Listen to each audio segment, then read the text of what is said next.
I used to think the sketchiest thing on my property was the squirrel that chews on my fence like it owes him money. Turns out, I was wrong. Way wrong. The real thief wasn't hiding in the bushes. She was parking in plain sight, smiling and silently jacking up my power bill one quiet night at a time. You ever install a surveillance camera not to catch criminals, but to keep your outdoor electrical outlet safe? Welcome to my life. My name's Tyler Bennett, and this is the story of how a $90,000 zero-cents Tesla, a smug HOA president named Brenda, and one stubborn outlet turned into the pettiest war my neighborhood's ever seen. She thought she was just borrowing a little electricity.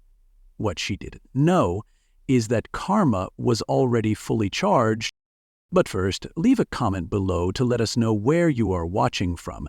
And if you like fascinating stories like this, don't forget to hit that subscribe button, because tomorrow we have another incredible story, and there are many surprises waiting for you in the next parts. I'm 34, a software engineer who works from home, peacefully, quietly, and most importantly, plugged in. I moved to Panerys Estates 2 years ago thinking I was buying peace and HOA-protected order. Turns out I bought front-row seats to the suburban Hunger Games. My dad was an electrician, old-school kind of guy who saw electricity as sacred. He used to tell me, electricity is power, sure, but it's also respect. You don't take it unless it's offered, and I believed that. Until Brenda Harrison rolled up in her smug mobile with chrome rims and moral bankruptcy. She didn't ask. She didn't offer. She just plugged in, like my house came with a customer service line.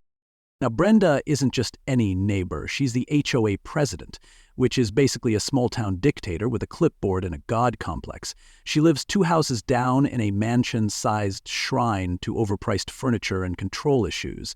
She's the kind of person who has business cards for a job she doesn't do and wears heels to pick up her mail.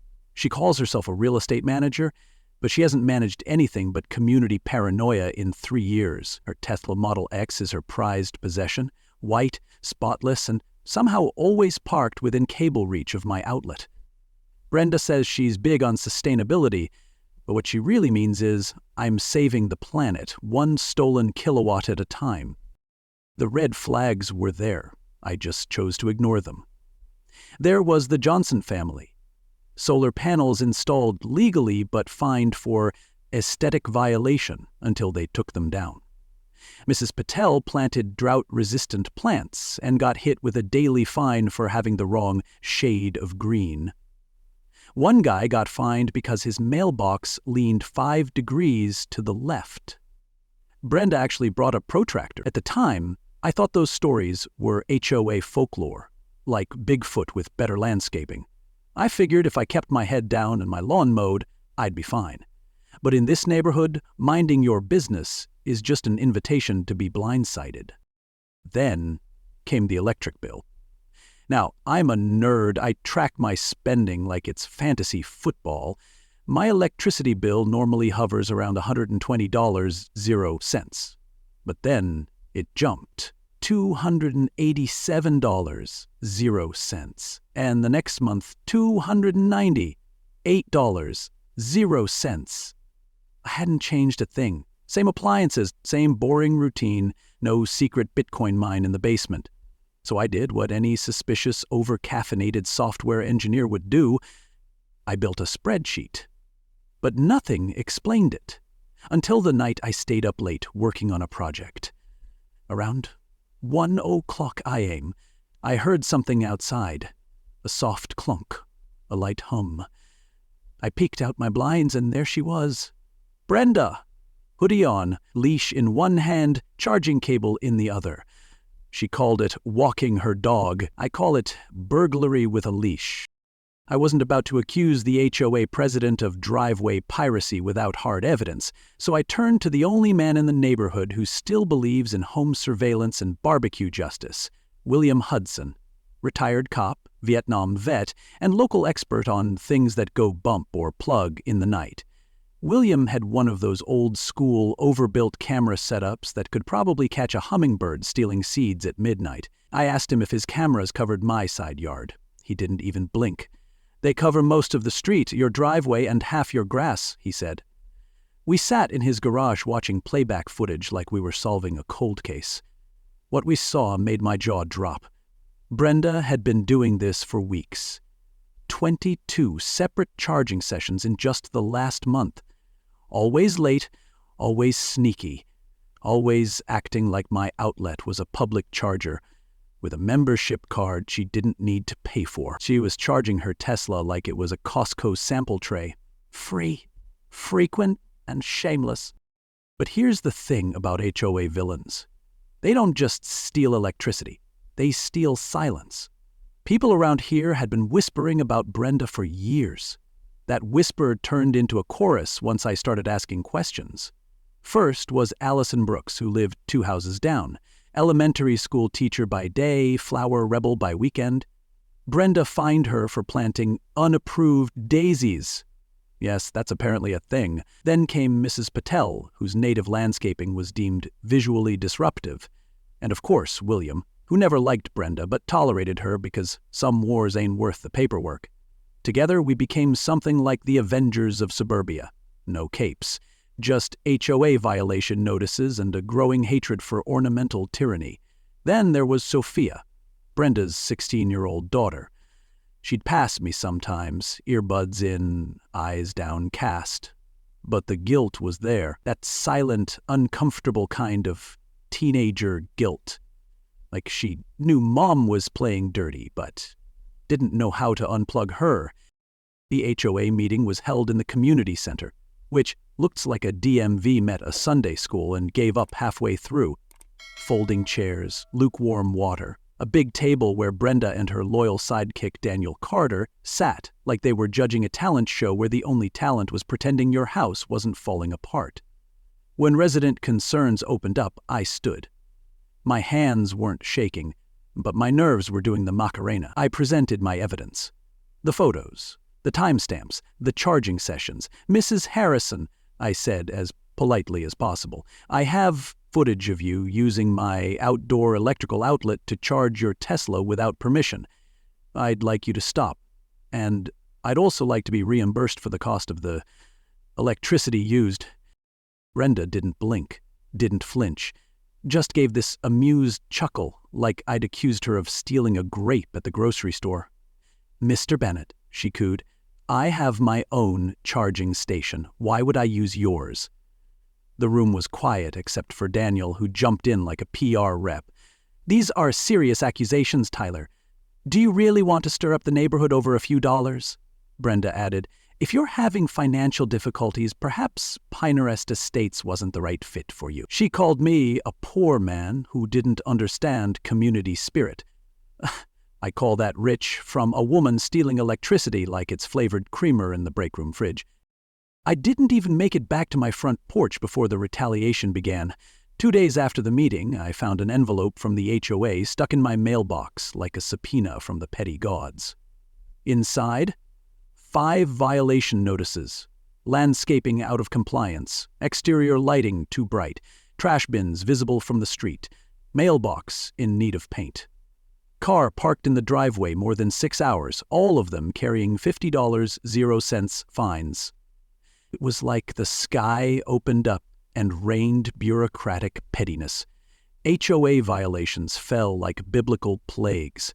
Mailbox too dusty? That's a $50.00 sin. Trash can visible at 6:01 a.m.ing? Burn the heretic. They weren't even trying to hide it. Brenda had turned the HOA into her personal revenge delivery system, and I was public enemy number 1. Then came Sophia. Quiet, hesitant. She caught me one afternoon and pulled me aside like she was passing state secrets. I'm sorry, she said, eyes darting like she thought Brenda might pop out of the bushes. My mom's. She's not okay. Ever since Dad died, she's been acting like this, controlling everything. She says it's about respect, but I think it's about fear. We're not doing as well as she pretends. And when people challenge her, it makes her snap. Her voice cracked. She's planning something. I just don't know what. I thanked her. I wanted to say more, to tell her she wasn't responsible for her mother's madness, But how do you tell a kid that their mom needs an intervention, not a board seat? That night, I sat on my porch with William and Allison, sipping a beer and staring at my infamous outlet. I had a choice. Pay the fines, pretend this never happened, and let Brenda keep pretending she runs this town, or fight back. My dad's voice echoed again in my head. Defend what's yours, but do it smarter, not louder. I wasn't just going to catch her, I was going to make her plug into her own karma. And when she did, ooh, she was gonna light up brighter than a Christmas parade. I wasn't just setting a trap, I was building a masterpiece, a backyard symphony of petty revenge and pure engineering delight. I started with an electromagnetic lock, the kind that holds doors shut during power outages, only this time it would hold a charging cable hostage. Add a motion sensor calibrated to detect movement within 2 feet of the outlet.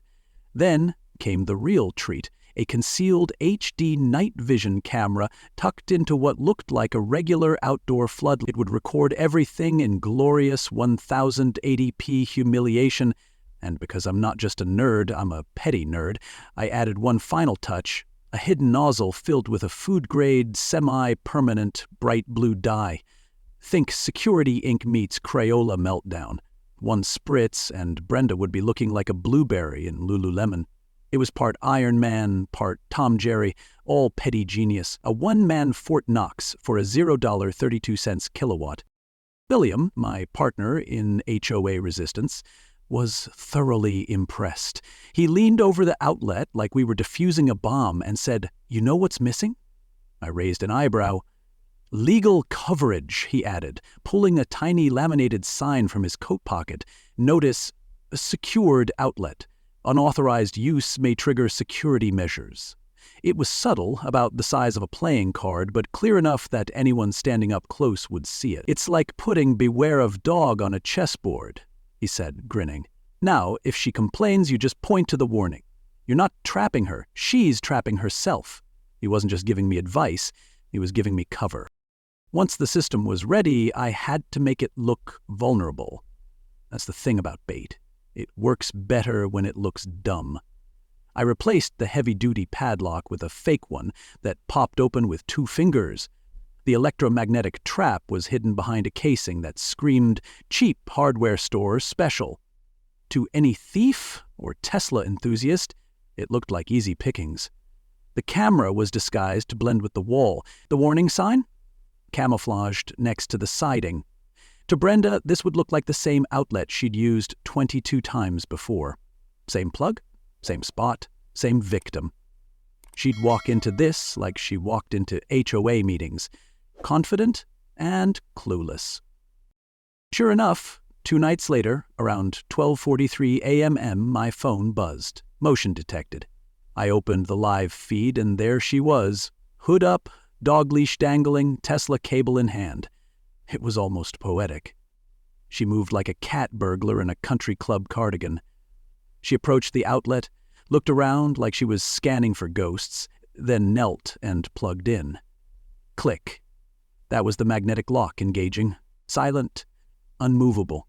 5 minutes later, she tried to pull the cable out, and nothing budged. That's when the dye system kicked in. A fine mist sprayed from the outlet's casing, coating her hands, her jacket, and part of her face in high-visibility blue. She screamed. Not a blood-curdling scream, more like a startled shriek of someone who just realized they'd sat on wet paint in designer slacks. Lights came on across the neighborhood. William was already outside with his phone, recording. A few other porch lights blinked to life. Brenda stumbled backward, blue hands waving like she was trying to cast a spell. There she was, in full HOA regalia, now repainted in blue justice. People began peeking through their curtains. Some stepped onto their porches with mugs and blankets like it was a fireworks show. Mrs. Patel showed up with a cup of tea and her phone already recording. The Tesla cable hung from my outlet like an accusation with a charging light still blinking. And Brenda, she was pacing in small, angry circles, yelling into her phone. I could only assume she was calling Daniel, her HOA sidekick, but even he wouldn't be able to help her now. That Tesla cable wasn't just stuck, it was destiny, gripping her by the charger. Her white jacket looked like a crime scene in a Smurf village. Eventually, I walked outside, coffee in hand, robe cinched tight, looking every bit like a man who'd just caught a raccoon in the act. "Having some trouble, Mrs. Harrison?" I asked, holding up my phone with the live feed paused on her plugging in. She turned, blue fingers outstretched like she was about to conduct a very sad orchestra. "You'll pay for this!" she shouted, completely unaware of how ridiculous she looked. "This jacket is Burberry."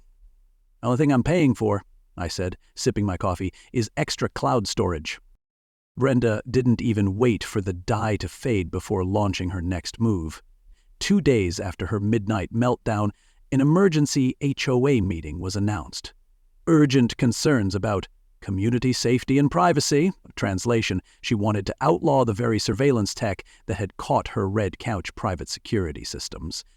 Her proposed amendments included restrictions on outdoor cameras, private security systems, and, get this, overly complex electrical setups. She wasn't trying to solve a problem. She was trying to erase the evidence. It was the HOA version of smashing the smoke alarm after starting a kitchen fire. She wanted to ban cameras, not theft. Classic HOA priorities. Daniel, ever the loyal lieutenant, stood beside her like he was auditioning for a sequel to Lies and Lawn Chairs. "This is about protecting everyone's dignity," he said, straight-faced. Meanwhile, half the community had already seen the footage, twice. But something had shifted. Word spread like wildfire, mostly through group texts and a community Facebook page someone renamed Plugged In and Fed Up. Brenda's blue hand escapade had become a meme factory. One resident photoshopped her into Avatar, another added lightning bolts and called her the Outlet Avenger.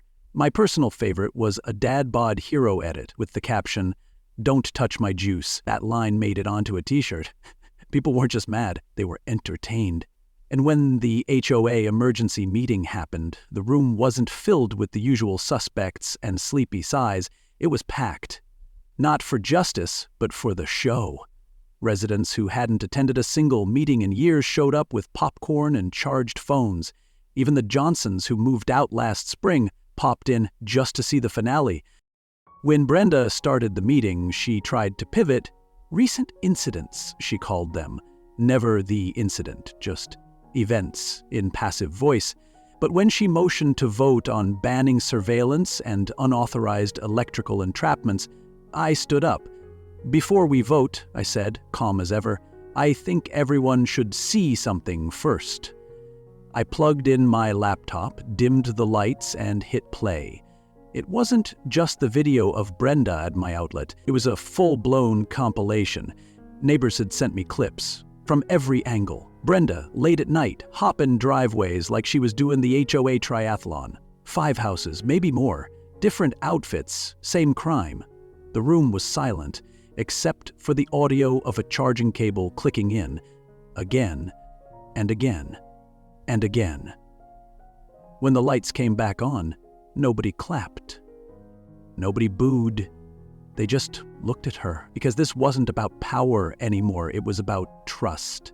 She didn't just steal electricity, she short-circuited faith in the system she claimed to uphold. Then came the moment that split the room in half. Sophia, Brenda's daughter, stood up from the back, hands shaking, voice clear. "It's true," she said. "I've seen my mom charging her car at Tyler's house. I told her to stop. She didn't. She's been doing it to other houses too. I'm sorry." Brenda froze. Her mouth opened, but nothing came out. You could see the illusion collapse in her eyes, like someone pulled the plug on her entire identity. In that moment, Sophia unplugged her mother's illusion. It was the kind of truth no HOA bylaw could suppress. But the final blow didn't come from me or Sophia. It came from William. He walked to the front holding a folder the size of a phone book and said, "I took the liberty of reviewing the HOA's financials, which are technically public." He opened it up like he was presenting Exhibit A in a courtroom drama. Turns out, Brenda had been using community funds for maintenance that mostly benefited her. Tesla insurance premiums, pool heater upgrades, Even a landscaping expense that turned out to be for her personal garden. Nearly $20,000, 0 cents, misused. Turns out, HOA didn't stand for Homeowners Association, it stood for her own account. Brenda didn't fight it. She couldn't. The room voted fast and loud. Every proposed amendment was tossed out. Then came the motion to remove her as president, effective immediately, passed with near unanimous support.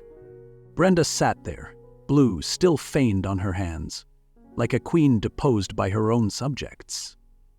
She was asked to repay the stolen electricity, fix my outlet, and resign her position.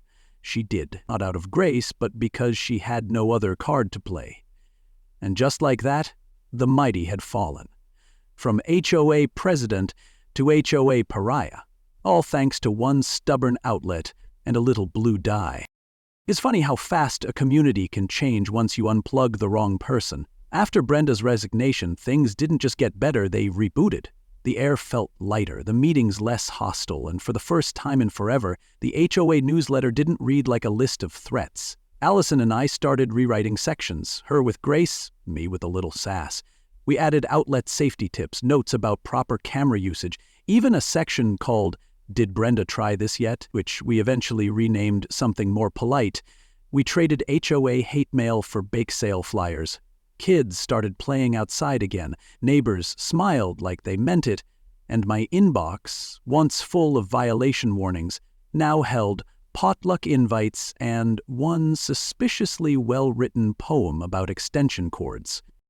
Sophia came by one afternoon, wearing her backpack and a cautious smile. "I'm staying with my aunt for a while," she said. "Mom's agreed to therapy. She's embarrassed, but she's trying." I told her she didn't owe anyone an explanation, least of all me. "You did the hardest thing, telling the truth when it hurt," I said. She nodded, eyes filled with a kind of quiet resolve most adults haven't mastered. Some people heal by unplugging, others need a whole reset. Sophia chose both.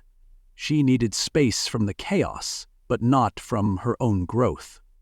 Before she left, she handed me a folded note that simply said, "Thank you for being the adult my mom forgot how to be." I don't cry much, but that one got me.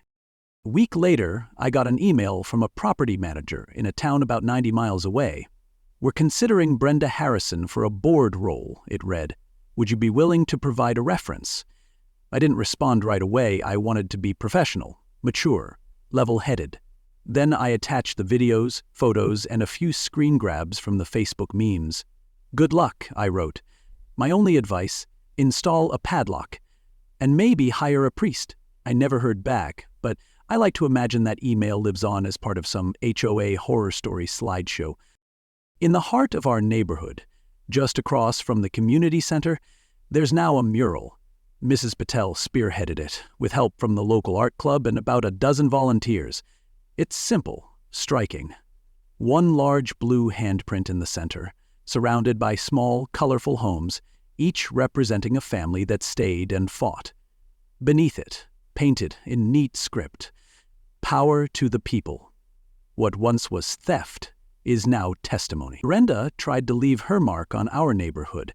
Turns out, we left ours instead. Painted and proud, like a badge earned in battle. After everything, people started asking me to run for HOA president. I laughed. Hard. "No thanks," I said. "I just wanted to keep my outlet safe, not run a nation." But I did recommend Allison. She'd been there through it all, standing her ground with a smile and a clipboard that didn't feel like a weapon. She was elected unanimously, and the first thing she did was remove half the bylaws and replace them with a statement about transparency, fairness, and not being a jerk. True leadership isn't loud, it listens. And Allison didn't just listen, she heard people. That's how you build a real community. I still keep the outlet locked, by the way. Not because I think anyone will try to steal power again, but because it reminds me what we went through. A little rusted now, but sturdy. Kind of like us. And I keep the original blue dye nozzle in a box under the porch. just in case. Electricity follows the path of least resistance, unless someone finally says, enough. That one stubborn outlet taught us more about boundaries, decency, and petty genius than any HOA manual ever could. And now, we're not just neighbors, we're allies. A bunch of regular folks who stood up, spoke out, and plugged in to something real. The first annual Panerys Estates Community Cookout kicked off under a cloudless sky, and the scent of actual peace.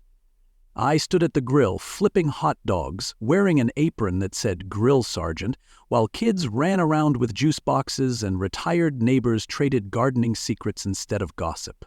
Someone had even set up a karaoke machine, and yes, William sang Johnny Cash like he'd been training for this moment since 1972. The old community center bulletin board now held flyers for potlucks and book clubs, not threats of fines, no violations issued, just ketchup stains. And as I looked around, sipping lemonade, I realized we'd finally done it. We'd taken our HOA from a tyranny with turf wars to a neighborhood where folks borrowed sugar without fear of surveillance. A few days later, I passed by Brenda's house one last time. The garage door was open, boxes everywhere, a moving truck idling at the curb. She sat in the front seat of her Tesla, not charging this time, just staring straight ahead like someone watching the trailer for a movie about her own mistakes.